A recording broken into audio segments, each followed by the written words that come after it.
Lakini la pili, tumeanza kuona mtiririko au mwenendo wa wanaharakati ndani ya region yetu hii kuanza kuvamia na kuingilia mambo yetu huku.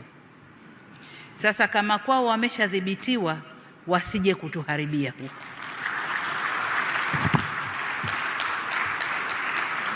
Tusitoe nafasi. Walishaharibu kwao, walishavuruga kwao. Nchi iliyobaki haijaharibika. Watu wako na usalama na amani na utulivu ni hapa kwetu. Kuna majaribio kadhaa.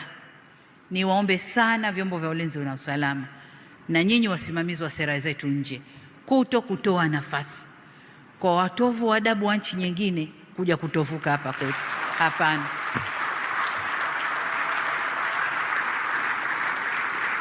Nimeona klipu kadhaa za kunisema niko bias na nini. Nalofanya ni kulinda nchi yangu na ndio wajibu niliopewa. Kwa hiyo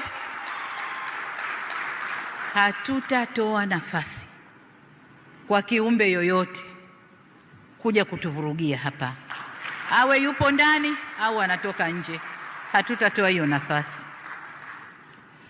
Kwa vyombo vya ulinzi na usalama, uhusiano wa kimataifa unagusa pia masuala ya ulinzi na usalama wetu. Kipekee nitumie nafasi hii